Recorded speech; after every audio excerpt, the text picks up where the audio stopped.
Vous êtes au cœur de la mêlée sur Sud Radio à 1h du coup d'envoi de France-Uruguay du côté de Lille. On est en direct de Toulouse, Automi City Diner, boulevard Lazare Carnot avec une équipe incroyable. 12 boucliers de Brennus autour de la table avec Eric Bonneval. On les a pas menés. Ouais. Eric Bonneval, 3. Oui. Patrick Soula.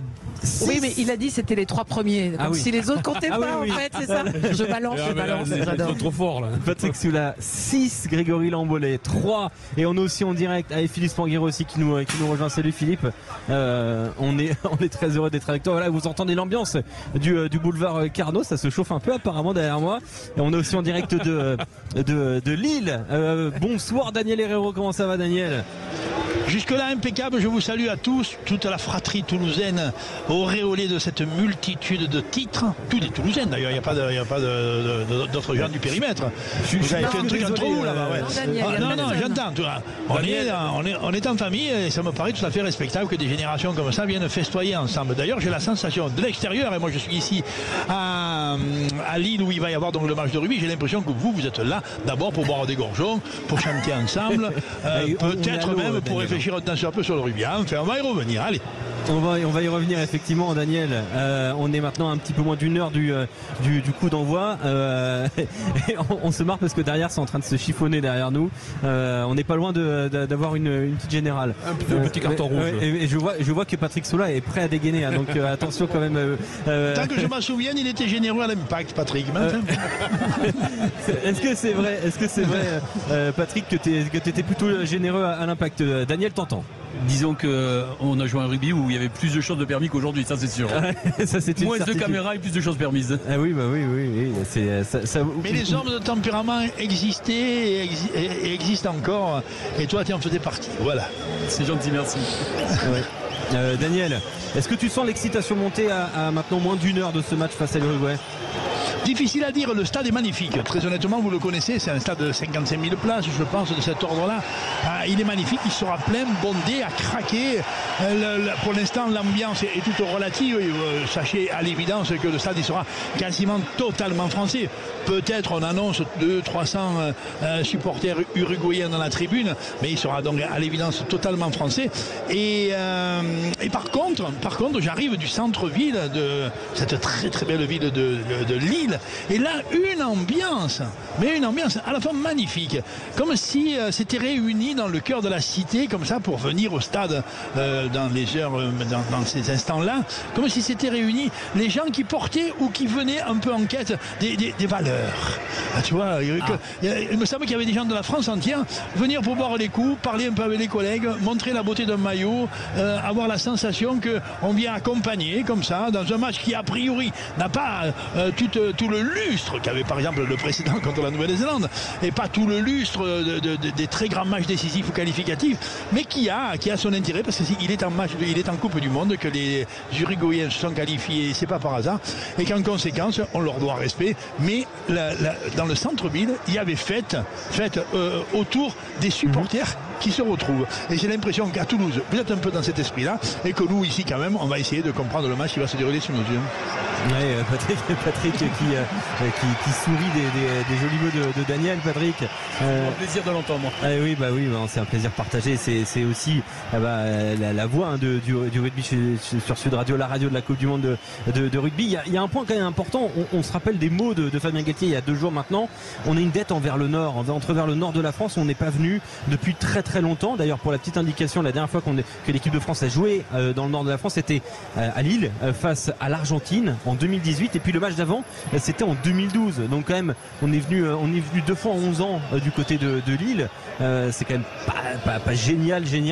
Et d'ailleurs on a beaucoup d'internautes qui nous disent voilà, Lille c'est aussi le rugby féminin, celui qui a formé les Sœurs Ménager, Gabriel Vernier et j'en passe. On nous le dit sur la chaîne Twitch de Sud Radio, mais on nous dit aussi que c'est une très belle terre de rugby avec plus de 10 000 licenciés. Il faut quand même pas l'omettre non plus, ça, Eric, Patrick. Non, historiquement, c'est vrai que le rugby est plus synonyme de sud-ouest que nord de la France. Bon, depuis plusieurs années quand même, depuis plus de 10 ans maintenant, on a une équipe en Pro D2 à Vannes, c'est pas le Nord, c'est la Bretagne, mais une équipe de Pro D2 à Vannes. Il y a Arras qui est historiquement une équipe qui a toujours joué les hauts niveaux dans le nord de la France. Moi, je trouve que c'est bien que une Coupe du Monde qui va rassembler tous les Français soit jouée un petit peu partout. Surtout qu'à Lille, a priori, il y a un stade que je ne connais pas. Magnifique. Il y a un stade extraordinaire. Ouais, très joli stade, Eric. Ouais, stade magnifique. Il y a toujours eu des matchs. Enfin, en 86, on avait fait un France-Roumanie là-bas. Donc c'est pas nouveau que le rugby s'exporte dans le Nord. Bien sûr. Mais effectivement, là ils ont un stade. C'est un parc des Princes qui se couvre. Et oui, c'est vrai qu'il est très beau ce stade, Daniel. Développons un petit peu sur un sujet que je voulais aborder avec toi. Les auditeurs viennent prendre la parole sur Sud Radio, la radio de la Coupe du Monde de rugby. On vous invite au 0826 300 300. Et pour attaquer un petit peu cet avant-match, une question que je te pose à toi et pour ouvrir le débat et à toute la table et à vous, auditeurs. Les Bleus ouvrent-ils cette seconde semaine de compétition avec un statut de favori renforcé, Daniel Herrero?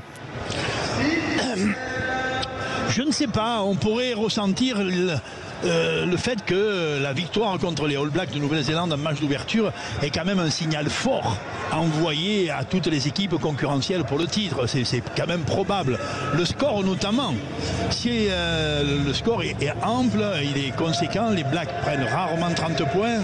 Match d'ouverture au Coupe du Monde, dans le contexte affectif et émotionnel d'un match d'ouverture, ça laisse quand même une trace. Est-ce qu'elle donne au 15 de France le rôle de favori? Je pense pas plus qu'il ne l'avait, de fait. Pas plus qu'il ne l'avait, avec l'idée que c'est sur la terre de France que ça se passe, que les Français sont depuis 2 ou 3 ans dans une situation ascendante, qu'ils ont le poste de numéro 1 ou de numéro 2 maintenant depuis 2 ou 3 ans, qu'ils ont l'auréole des sans aucun doute des 2 ou 3 meilleures équipes du monde en permanence sur le ciboulot.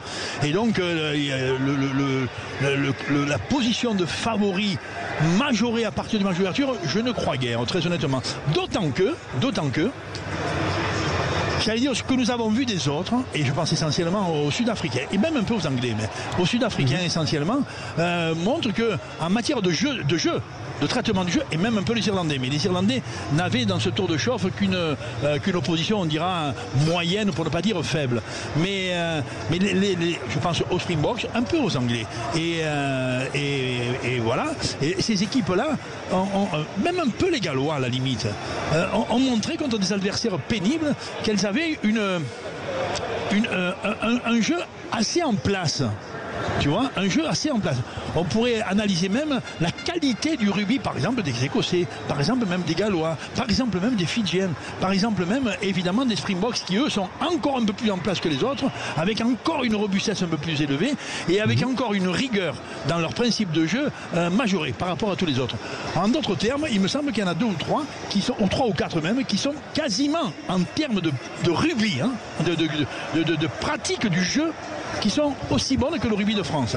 Par contre, il y a dans les valeurs psychologiques de l'équipe française un certain nombre d'attributs. Je pense à la sérénité, je pense à la grande confiance, je pense à la lucidité d'ensemble, je pense au respect des projets de jeu, même s'ils sont parfois un peu pauvres ou un peu pingres, mais par contre parfaitement réalistes. Oui. Il y a là-dessus, autour du 15 de France, de quoi avoir évidemment une position, si c'est pas de favori, c'est tout au moins d'une équipe nationale susceptible d'emporter ce titre. On a Clément sur Twitch qui nous dit pas plus favori. Ils ont juste confirmé. Voilà, est-ce qu'on est d'accord, Patrick Soula, avec cette analyse? Oui, je suis Daniel sur la quasi-totalité de ce qu'il a dit. Depuis plus de 3-4 ans, cette équipe joue les premiers rôles. Comme il a dit, se partage la première et la deuxième place mondiale. Ils sont rarement descendus en dessous de 3e place. Bon voilà, moi j'ai juste envie de dire que le match contre les Néo-Zélandais, qui était tellement attendu, ouverture de la Coupe du Monde, match de prestige, n'avait pas d'incidence. Je veux dire, les Français ont gagné, tant mieux. Ils ont gagné avec brio, tant mieux. Ils auraient perdu ce match, rien n'était perdu pour autant. Bien sûr, ouais. Les Sud-Africains ont été champions du monde en 2019 au Japon, en ayant perdu un match le premier contre la Nouvelle-Zélande. Voilà. Donc le vrai révélateur, à mon avis, ça sera à partir des quarts de finale. D'autant que les Français quand même vont jouer, ils vont assurément sortir premier maintenant. Je vois pas comment même les Italiens pourraient les inquiéter. Mais je pense que ce soit l'Irlande ou les Sud-Africains, ça sera quand même très dur en quart de finale. Et c'est un match couperé. Bien sûr. On accueille Thierry de Lavernoz, Lacasse, auditeur Sud Radio Rugby de Haute-Garonne. Bonsoir Thierry. Bonsoir. Salut Thierry. Bonsoir. Alors Thierry. Alors un tout petit mot Thierry avant de faire une petite pause. Est-ce que tu trouves que les Bleus sont favoris renforcés ou on reste favoris sans plus que ça après ce match face à la Nouvelle-Zélande? Moi je dirais qu'ils sont favoris mais pas plus que ça parce que on a des équipes quand même comme l'Afrique du Sud qui m'a impressionné, beaucoup de rigueur. Les Bleus ont attaqué leur match avec beaucoup de sérénité, mais ils ont été menés au début.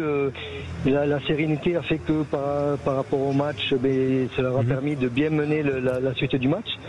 Mais je trouve qu'ils ont fait beaucoup de fautes.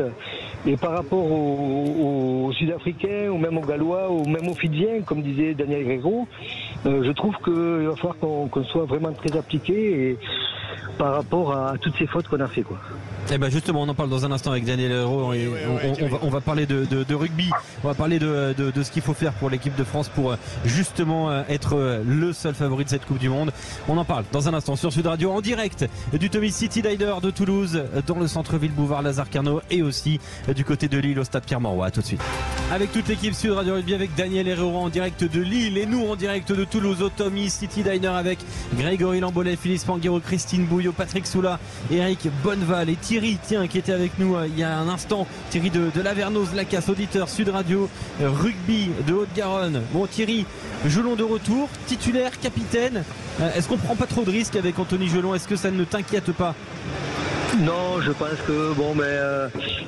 que les têtes principales se mettent un petit peu au repos et on va faire jouer un petit peu tout le monde. Je pense que là, par rapport à faut pas les prendre trop à la légère non plus parce qu'on peut avoir des surprises. Mais je pense qu'on a quand même de bons éléments aussi ce soir, quoi. Et on a de très bons éléments. Merci Thierry d'avoir été avec nous. Réponse de Daniel. Daniel, est-ce que quand tu vois comme ça là Anthony Jelon de retour 6 mois après son opération et capitaine, qu'est-ce que ça t'inspire, Daniel? Et ça nous inspire à la fois la beauté du monde et son désespoir, je dirais. Tu vois, la beauté du monde, c'est que ce joueur-là, sa culture, son histoire, son talent, depuis 3 ou 4 saisons, on faisait quasiment un indispensable du 15 de France. On ne construisait pas l'équipe, ni même la 3e ligne autour de lui. Mais il était, de par son comportement, de par sa rigueur défensive, de par sa sévérité au choc, et même son volume de course, incontestablement un joueur indispensable. Il a eu cette sévère blessure qu'il a mis au frigo pendant 6 mois. Et on s'est trouvé avec l'idée que à 6 mois de la Coupe du Monde, peut-être l'hypothèse qu'il soit rétabli soit à prendre en considération. Et je trouve là derrière quelque chose de beau. On engage avec le rugby français de fait, le staff. On engage avec Anthony Jelon l'idée d'une course un peu effrénée contre les lois quasiment, j'allais dire, de l'anatomie ou de la physiologie, contre les lois historiques de cette blessure chez des athlètes de haut niveau dont on est certain aujourd'hui sur 1000 exemples qu'à moins de 6 mois c'est impossible, tu vois. Mais on sacralise en même temps le tempérament, le courage et la volonté de Jelon, et peut-être même on sacralise aussi la compétence de notre milieu médical et de nos préparateurs physiques, parfois en mon sens un peu à l'excès. Et là Anthony, c'est plutôt beau, mais on se dit mais c'est pas juste, hein. C'est pas juste quelque part, pour la concurrence, 2, pour la loi morale de la préparation, pour la loi collective, je dirais, de l'exigence de la préparation pour tous, tu vois, et d'arriver comme ça en Coupe du Monde sans avoir joué le moindre match, en ayant probablement une préparation pas forcément tronquée, mais tout au moins très originale, puisqu'il a fait la 3/4 de sa préparation en tant qu'athlète blessé, quoi. Voilà, moi je trouve plutôt beau qu'on tende de la main, qu'on montre confort, qu'on montre le staff du 15 de France, qu'on montre à Anthony Jelon à quel point il est estimé, au point qu'on le mette capitaine de l'équipe nationale, c'est quand même un titre considérable, fût-ce contre n'importe quel adversaire, il y a plus forte raison dans une Coupe du Monde.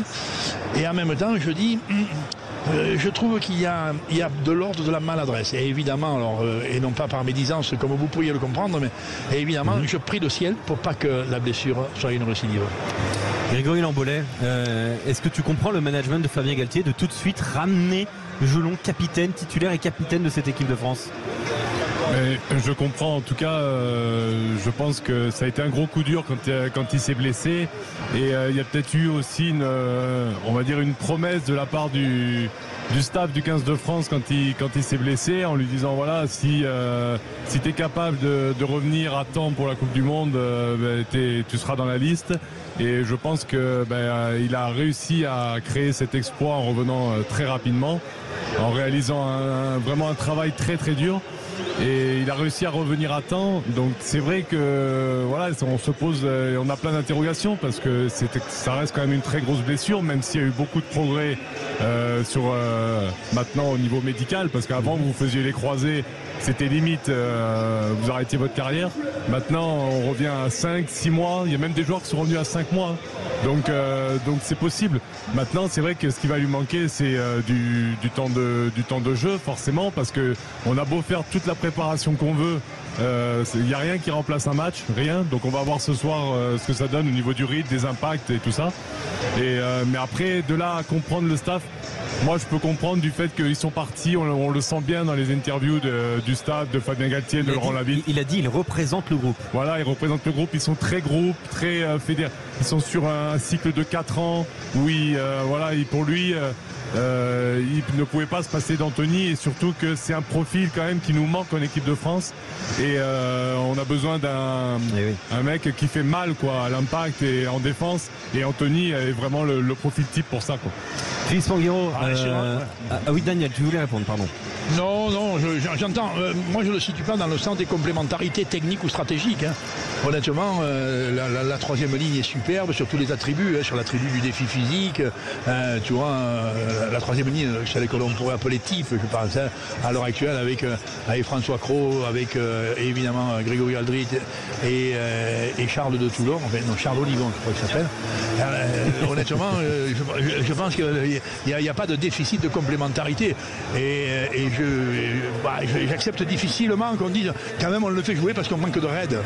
On le fait jouer parce que l'hypothèse quand même d'avoir des très sévères et des durs mal, ça me semblerait notamment vis-à-vis de notre 5 de devant et même de notre troisième ligne d'une insuffisance de jugement. Non, je pense qu'il y a une promesse a été faite, on la tient, et j'estime moi personnellement que dans l'aventure d'une équipe comme ça sur du temps et de l'espace, c'est-à-dire que ça dure un moment la promesse est toujours quelque chose d'équivoque.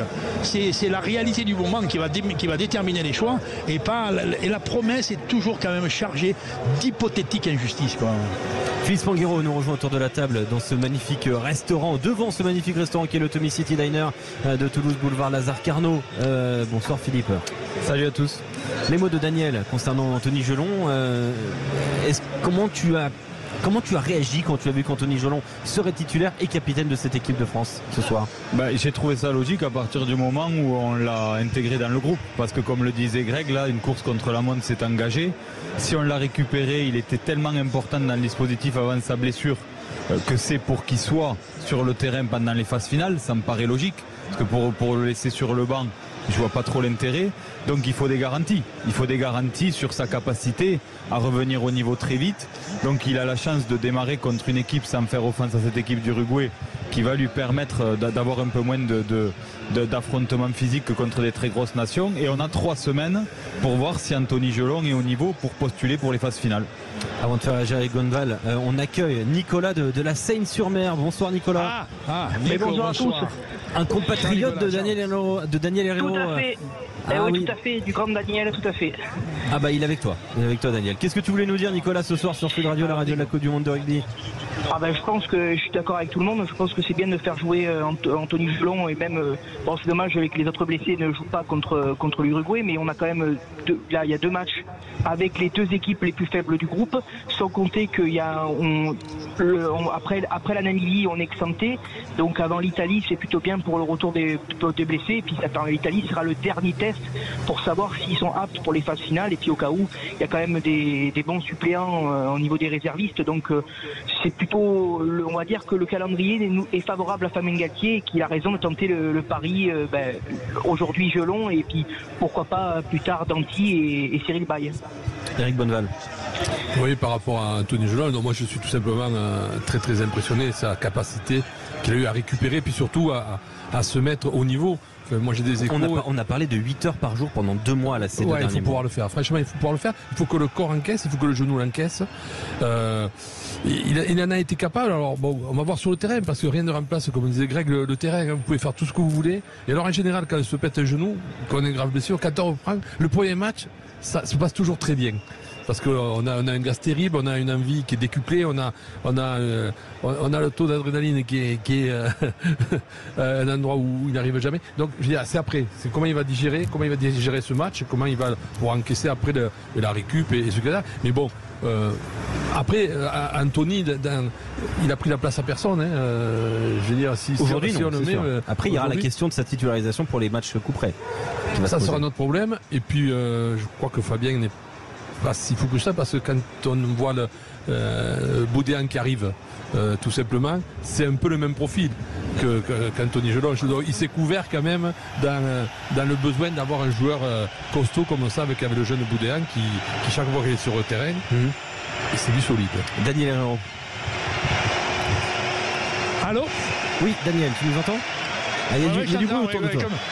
Comme les joueurs français, le 15 de départ rentre à l'instant sur le terrain, derrière Anthony Jelon, dont j'étais en train de parler, et Anthony Jelon qui rentre à la fois d'attitude bien droite, le corps bien ferme, l'appui bien solide, tu vois, montrant déjà dès les premiers appuis sur le terrain à quel point il est disponible. Je trouve ça magnifique, je t'assure. Et même qu'il ait travaillé 8 heures par jour, je trouve ça sublime. Simplement, je sais pas, mais le nombre de joueurs, tu vois, y compris en équipe de France, là. Cyril Baille, il a été longtemps blessé, il est revenu très très vite et puis il s'est reblessé pour la Coupe du Monde. Le grand Willem C, il a été beaucoup blessé l'année dernière, il est revenu très très très vite et puis il s'est reblessé là. Tu vois, Julien Marchand a été pas mal blessé sur les guibolles, sur cette activité musculaire. Il est revenu souvent très vite en travaillant beaucoup, en choquant un peu les lois classiques, j'allais dire, du rétablissement ou de la kinésie. Et à la sortie, et là, Anthony, on voit bien que le challenge il est haut. Alors bien sûr, comme dirait Philippe, et il est bien que si on prévoit de le faire jouer en quart de finale, il les fait quand même un ou 2 matchs. Mais les 2 matchs, il les fait quand même dans les extrêmes limites du tolérable pour la santé humaine. Bon, ma foi, pourquoi pas, hein. On l'aime beaucoup et puis on sait qu'il y a aussi des exceptions dans le mental des hommes. Autour de vous, vous en avez beaucoup en bas à Toulouse et ici dans la tribune, il y en a aussi quelques-uns. Quoi. Effectivement, Daniel, on continue d'en parler avec vous. Merci Nicolas de la Seine-sur-Mer. Tu es bienvenu quand tu veux. Si tu veux en après-match tout à l'heure entre 23h et minuit. Ciao, à bientôt. Pour débriefer un petit peu ce match de l'équipe de France, tu es le bienvenu sur notre antenne si tu le veux bien, Nicolas. Bon, écoutez, pourquoi pas. Tout à l'heure alors, Nicolas. On te rappelle tout à l'heure, d'accord? Après 23h à l'issue de la rencontre et on espère la victoire de l'équipe de France. Dans un instant sur Sud Radio, on va se poser la question des axes de progression, circulation offensive, défense peut-être aussi des Bleus, cette défense serrée qu'on a beaucoup vue, et puis vraiment est-ce qu'on a vu un jeu au pied performant de l'équipe de France? Probablement oui, mais on en discutera dans un instant sur Sud Radio. À tout de suite. Sud Radio au cœur de Toulouse, aussi au Tommy City Diner de Patrick Soula, de la famille Soula, de Tommy Soula aussi qui est à notre droite, voilà, il nous fait coucou avec ses lunettes de soleil. C'est ça que la nuit toulousaine commence à tomber. C'est aussi le cas du côté de Lille avec Daniel Herrero, Nicolas Delage, Antoine Mazer qui vous commenteront cette rencontre ce soir. Coup d'envoi dans un peu moins de 30 minutes maintenant. On est autour de la table avec Eric Bonneval, avec Grégory Lambolet, Philippe Spanghero, Christine Bouillot, Patrick Soula et Daniel Herrero bien évidemment. Daniel, on a parlé tous les deux à plusieurs reprises de cette rencontre. À quel point face à la Nouvelle-Zélande, à quel point elle nous a laissé parfois un goût un petit peu amer dans la bouche, difficile à expliquer, contrasté entre peut-être parfois l'excellent jeu au pied de Thomas Ramos, mais le manque d'ambition, avec parfois aussi cette défense qui nous a un petit peu embêté, notamment sur le début de la rencontre. Quels sont les grands axes de progression du 15 de France maintenant à froid, Daniel? Le match contre la Nouvelle-Zélande, il était intéressant à tous les titres, évidemment. Le titre j'allais dire, du simple score, de la victoire ou de la défaite, et puis évidemment aussi le titre du contenu. Et dans le contenu, les différents axes de l'analyse, quoi. La dimension physique, la dimension de la combativité, de l'agressivité, et puis ensuite toutes les stratégies de mise en place. Il était intéressant de voir, je ne sais pas, la qualité de notre conquête, évidemment la qualité de notre défense. C'est des choses qui s'évaluent en permanence. C'est-à-dire, il n'y a rien de définitif dans aucun de ces secteurs-là. Donc, tu vois bien que tu as toujours à progresser sur la défense.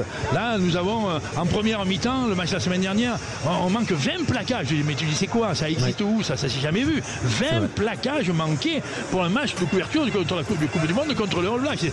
C'était une insanité technique, enfin, à supporter. Et puis en seconde mi-temps, 0.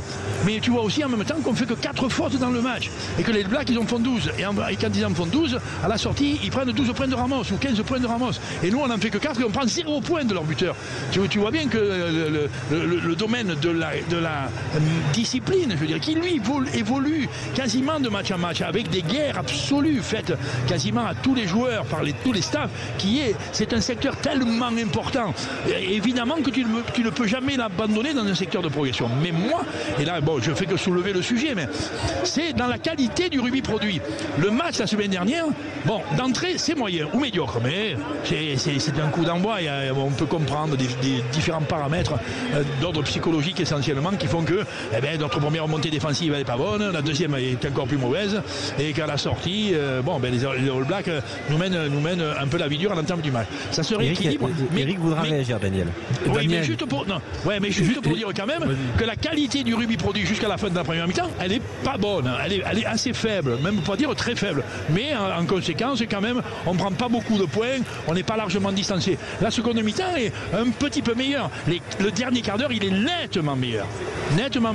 Mais quand même, tu vois, et c'est définitif. Et c'est en cela, moi, que je m'inquiète ou que je mets le problème, c'est que c'est définitif. La stratégie qu'on appelle le projet de jeu du 15 de France avec des joueurs, notamment les gestionnaires, qui disent nous sommes toujours très respectueux de notre système de jeu. Et alors le système de jeu c'est quoi? Le système de jeu c'est dans tes 40 mètres tu joues pas, tu te sers des pieds et c'est ton demi de mêlée qui est l'acteur défensif exclusif. Pas personne tape dans les 40 mètres à part Antoine Dupont. Et dans les 40 mètres, la seule stratégie qui est mise en place c'est celle de la sortie de camp avec un petit train qui fait 1 km. Bon voilà, merci. Voilà. Et après dans l'entre-deux-jeux, oui, dans l'entre-deux-jeux il y a le volume de jeu. Là je dis, il y a encore sans doute à progresser. On n'a pas particulièrement été dangereux contre les All Blacks. Maintenant, c'était quand même assez difficile. Je trouve, moi, que c'est dans le système de jeu définitif, tu vois, qui fait pourtant la force de ce 15 de France. Ils sont bien dans les lois, ils sont bien dans leurs lois, imposées par le staff, qui sont, on ne prend pas de points dans notre camp, on ne fait pas de fautes dans notre camp, on ne joue pas dans notre camp. Et ensuite, on essaye un peu de construire. Et dans cette construction, tu vois bien que ça tient plutôt, mais qu'il en manque encore pas mal, quoi, voilà. Avec Bonneval. Non mais Daniel, toi qui as été coach, franchement, ok, ça a été moyen. Mais à la fin, tu mets 27 points au Black. Oui. Et tu mènes à la mi-temps 9-8. Donc ça veut dire que même en manquant des plaquages, tu arrives à te réorganiser. Tu n'as jamais été complètement à l'agonie. C'est-à-dire que tu avais toujours quelqu'un qui venait couvrir, même s'il y avait des premiers plaquages manqués. Et certes, et Dieu sait s'il y en a eu. Puisque 20 plaquages manqués, c'est comme tu dis, c'est bien, c'est à ce niveau, tu dis. C'est une infamie. Oui, ça, le mot. Ouais, c'est une infamie, mais normalement, tu peux pas gagner. Mais le problème, c'est que même en état moyen, cette équipe a cette capacité de se sublimer, de rester dans son truc, ils perdent jamais confiance. Et puis, par contre, c'est des tueurs. Dès qu'il y a un point à prendre, blim, ils nous assomment. Et peut-être que pour gagner la Coupe du Monde, il faut avoir cette qualité aussi. Et on accueille Gabriel des Hauts-de-Seine. Bonsoir Gabriel. J'ai pas entendu, j'ai un peu entendu Eric, on pourrait revenir sur la... Oui. Gabriel des Hauts-de-Seine. Gabriel des Hauts-de-Seine qui est avec nous. Gabriel qui nous écoute sur le 9 99 9 999 comme on dit souvent du côté de Paris. Bonsoir Gabriel, comment ça va? Bonsoir, très bien et vous? Très bien. Bonsoir, on me dit que tu es éducateur du côté d'Antony. Oui, c'est un très joli club de rugby à Antony. Gabriel, quels sont les axes de progression du 15 de France? On a identifié un petit souci en défense, notamment, tiens. Ça fait 2 matchs d'affilée que les Bleus prennent un essai très rapidement en début de match dans le dos de Damien Penaud. Comment t'expliques ça? Est-ce que tu es serein avec la défense de l'équipe de France? Je pense qu'il faut être modéré là-dessus parce que l'entame de match, elle est liée certes à notre organisation défensive, mais peut-être plutôt à une manière de rentrer mentalement dans les parties. Par contre, on s'aperçoit que au fil du match, comme est d'accord avec toi. Héros, on arrive à rectifier puisque en deuxième mi-temps on ne peut plus un plaquage, on est en place. Donc non, je pense que c'est plus lié au mental et à la capacité à rentrer dans les matchs et notamment dans un événement comme une Coupe du Monde à domicile que lié à notre organisation défensive qui a montré quand même son efficacité maintenant depuis sur les 2 dernières saisons. On a quand même montré qu'on était dans le gratin mondial de l'organisation défensive et de notre capacité à repousser les adversaires et donc je suis pas très inquiet là-dessus. À la limite, moi j'aurais plus ciblé l'attaque où je pense qu'on a encore une marge de progression énorme, notamment avec les joueurs de qualité qu'on a. Aujourd'hui on n'est pas très tranchant en première main, il nous manque encore un côté tueur. Ça c'est intéressant. La compétition est très longue. Moi je pense qu'on a fait une préparation physique pour les phases finales et voilà, donc faudra être prêt dans un mois et Gabriel, pas les juger. je te propose qu'on fasse réagir Daniel sur ce manque de tranchant, les prises de balles sur les situations offensives. Je sais que Daniel, tu m'as déjà un petit peu fait cette remarque 1 ou 2 fois que je trouvais que ça manquait de tranchant du côté des 3 quarts notamment. Alors, si c'est à moi de répondre. Oui, Daniel. Pardon. Le tranchant, c'est-à-dire la potentialité d'accélération. Sur la prise de balle notamment. À la prise de balle notamment. C'est quand même un peu tributaire, j'allais dire, de l'espace et du rapport espace-temps. Si tu avances, ne serait-ce que d'1 mètre ou 2, quelconque joueur, mais que cette avancée est dynamique, que cette avancée est tonique, que cette avancée crée un éclat dans l'organisation défensive, un éclat sur le reculoir et qu'elle crée un éclat offensif, quelque chose de dynamisant, cette perforation-là, pour peu que la libération, évidemment, 2e paramètre, soit plutôt bonne, et 3e paramètre, que l'éjection est bonne, en général, ce qui arrive derrière, ce qui arrive dans le changement d'axe, ou alors ce qui arrive dans le prolongement dans le même sens, on dira, quel que soit leur espace, ils vont arriver assez vite. Pour peu qu'il y ait un potentiel d'explosion assez grand, ça va donner. Ça, les Nôtres, ils sont forts là-dessus. Les Nôtres, ils sont forts. Les Nôtres, quand ils s'exaltent en avançant, ils sont dangereux, très dangereux. Quand ils rentrent dans les 22 adverses et qu'il y a un joueur qui a avancé, les Nôtres, le 15 de France, il est peut-être même unique. Il est peut-être même parmi les meilleurs du monde. Simplement, c'est quand tu n'avances pas, collègue. Quand l'organisation des défenses, et tu comprends bien que l'organisation des défenses, plus tu augmenteras dans la hauteur de la compétition, plus ça sera raide. Sur l'organisation de la défense, précisons quand même que le 15 de France prend en moyenne 2 à 3 essais par match depuis maintenant à peu près 1 an. Tu vois, un de plus qu'il y a 1 an. Voilà, ce qui était, quand il arrive, je veux dire, l'organisation autour de Sean Edwards, qu'on aime beaucoup à l'évidence, qui a fait ses preuves aux 4 coins du monde et notamment chez les Gallois. Et tu vois, et en l'occurrence chez nous, c'est vraiment notre organisation défensive, elle apparaissait impénétrable. Et bien là, maintenant, elle apparaît un peu plus poreuse. Bon, mais pour moi, l'élément majeur, c'est trouver dans la construction du jeu des espaces de perforation qui font des espaces de perforation où tu as des joueurs. Alors, c'est pas toujours les mêmes, et pas l'éternel Danti ou l'éternel, tu vois, je sais pas, Julien Marchand ou Winnie Antonio. Il faut que nous ayons dans nos constructions des potentialités de fracture de la défense. S'il n'y a pas de fracture de la défense, nous avons une équipe extrêmement robuste, mais pas la plus déliée. Et ça se disait la semaine dernière, ça se dit, est-ce qu'il ne faudrait pas prendre un peu plus de profondeur? Mais tu comprends bien que dès que tu prends un peu plus de profondeur, surtout à l'équilibre, eh bien ton soutien il est un peu plus délicat et toute perte de balle devient franchement dangereuse. Donc là, nous sommes dans un dilemme. Si nous n'avons pas des perforants, notre jeu offensif, pour l'instant, il m'apparaît encore moyen. Ouais, mais tu as entièrement raison, Daniel. Et même en étant plus précis, au niveau des centres, c'est vrai qu'on a envie de voir une paire de centres. Enfin, moi perso, Danti avec Ficou, et on a envie de voir Gallet Ficou plus performant et pas uniquement être le capitaine de la défense. On le sent plus gestionnaire. Ficou, il vient de par chez toi. Moi, je l'ai vu arriver au stade. C'est un félin. C'est un joueur qui a des capacités d'attaque, mais actuellement, alors c'est un super défenseur, c'est un monstre, c'est solide, c'est tout ce qu'on veut. Mais moi, j'ai envie de le voir aussi en attaque. Et je trouve qu'en ce moment, pour l'instant, il donne pas la plénitude de ce qu'il devait donner en attaque. Tu vois bien que la paire d'Anti avec Gaël Fickou, c'est quand même d'une robustesse exceptionnelle. C'est quand même des gabarits magnifiques, tu vois, athlétiques, dureté au mal, des appuis féroces. Mais tu vois bien en même temps que dans la qualité de leur circulation, dans leur subtilité, j'allais dire, de comportement offensif. Tu vois, quand la technique fine se met dans la course, dans l'attitude, et pas uniquement dans la confrontation ou dans la collision avec l'adversaire, là-dessus, nous sommes, à mon sens, un peu déficitaires. On voit bien que Danty, quand même, 90% de son comportement, c'est le défi physique. Et on voit bien que Gaël Fickou, 80% de son jeu, c'est la qualité défensive. Et une fois ou deux, un petit cadrage des bords et surtout un petit coup de pied rasant. Voilà, tu vois, bon, tu dis là.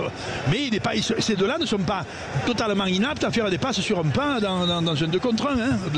Mais quand même, ils le font relativement peu. Et il y a peu de jeux qui peuvent valoriser ça pour eux, quoi.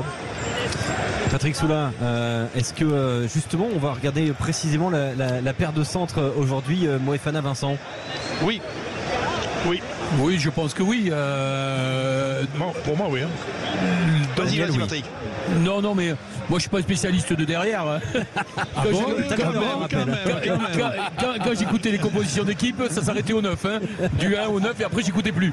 Non, mais je pense que Danty a montré ces derniers mois qu'il était le perforateur essentiel, principal. Je ne sais pas si c'est assez, mais principal de l'équipe de France.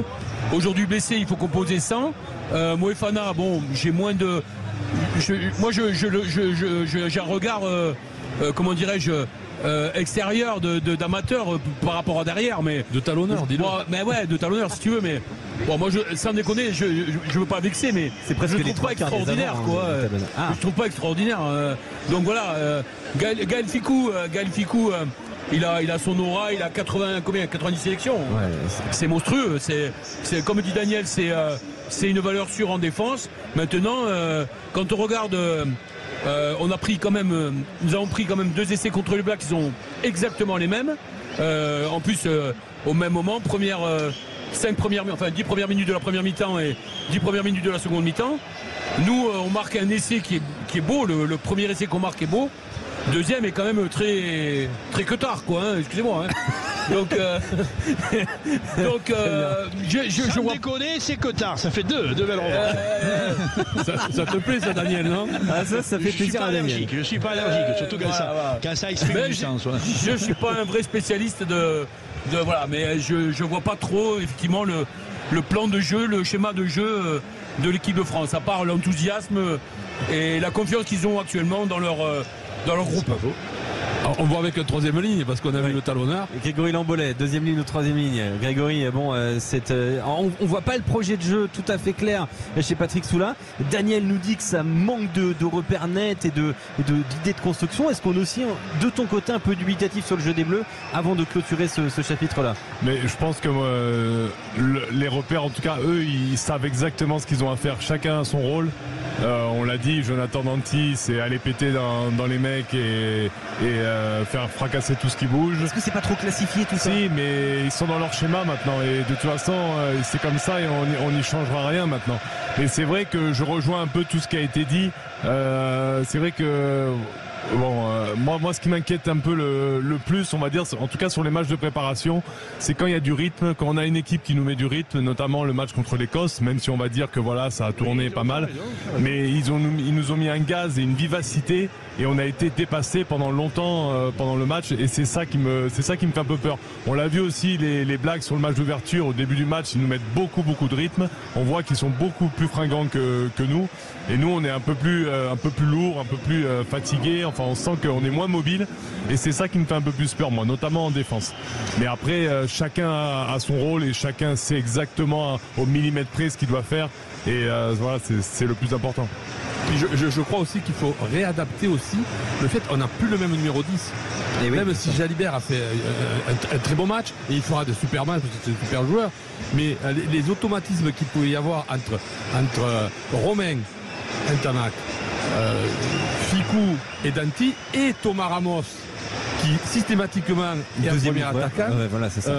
Ça fonctionnait bien. Là, il y a eu des petits changements. Danti n'était pas là. Jalibert arrivé. Il a fallu certainement, ça n'a pas joué pour la fluidité. Après, on joue beaucoup aussi. On a des joueurs d'exception, quoi. On voit des Damien Penaud, on voit des Thomas Ramos, on voit des Gabin Villiers. Enfin, je veux dire, c'est des joueurs exceptionnels. Antoine Dupont. C'est des joueurs qui peuvent faire la différence. Et il y a peu d'équipes aujourd'hui sur cette Coupe du Monde qui peuvent faire la différence individuellement. Il y en a 1 ou 2 par équipe. Nous, je pense qu'on en a 3 ou 4, voire 5 qui peuvent vraiment faire la différence. Et ça, à partir du moment où chacun respecte son schéma de jeu, que ce soit en défense ou en attaque, ils espèrent toujours l'espoir individuel d'un d'entre eux. Et on l'a vu contre l'Australie, quand Damien Penaud marque son essai sur la fin, exceptionnel. Voilà, c'est tout ça. Depuis 4 ans, on a quand même vu beaucoup d'exploits individuels. Merci beaucoup Grégory Lambolet. Daniel Héron, on te retrouve dans un instant sur Sud Radio pour les compositions des deux équipes avec Nicolas Delage, et on demandera l'avis de Patrick Soula sur la composition des Bleus et de Christine Bouillot aussi. Et oui, Christine, dans un instant sur Sud Radio. À tout de suite. En direct du Tommy City Diner de Toulouse avec Eric Bonneval qui refait le monde avec Christine Bouillot. Et oui, on est très heureux d'être avec vous. Et oui, on fait le débat est même là après l'antenne, pendant la pause. Et oui, on est aussi en direct de Lille, Nicolas Delage. Les compositions des deux équipes, on va les annoncer. On va commencer justement par les Uruguayens aujourd'hui avec un accent assez français. Ouais, exactement, effectivement, alors que le groupe France rentre dans les vestiaires, d'où la clameur que vous entendez actuellement.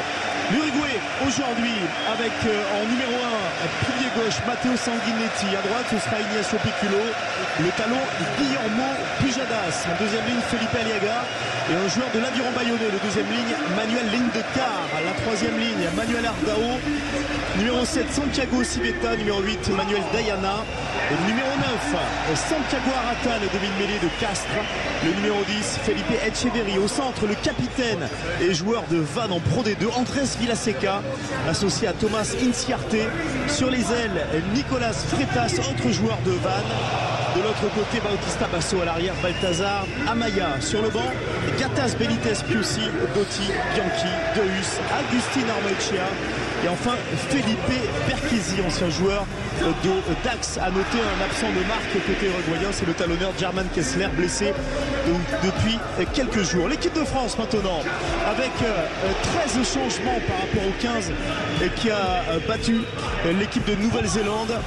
Il y aura pilier gauche Jean-Baptiste Gros, pilier droit Dorian Aldeguerri, le talon Pierre Bourgarit, la deuxième ligne Cameron Wauki, Romain Taoufifinois, la troisième ligne les flanqueurs Paul Boudéan, Sekou Makalou, le capitaine le numéro 8 Anthony Gelonche, numéro 9 Maxime Lucu, demi d'ouverture Antoine Astoy. Au centre, Yoram Moefana, Arthur Vincent. Sur les ailes, Gabin Villiers, Louis Biel-Biarré, qui aujourd'hui devient le plus jeune joueur de l'équipe de France à disputer un match de Coupe du Monde. À l'arrière, Melvin Jaminet. Sur le banc, Piato Movaca, Reda Mardi, Sipili Falatea, Bastien Chalureau, Thibaut Flamand, François Cross, Baptiste Couillou. Et enfin, Thomas Ramos, qui fait partie des rares titulaires contre la Nouvelle-Zélande, à remettre le maillot ce soir. Le mot très rapide de Christine Bouillot et de Patrick Soula, alors qu'on essaie de vous entendre, c'est pas évident avec l'ambiance monumentale du côté de Lille. Le point clé de ce match quand on entend les compositions des deux équipes, est-ce qu'on regarde des deux côtés ou seulement côté bleu? Patrick Soula, très rapidement. Je pense que le match est sur le papier du moins déséquilibré.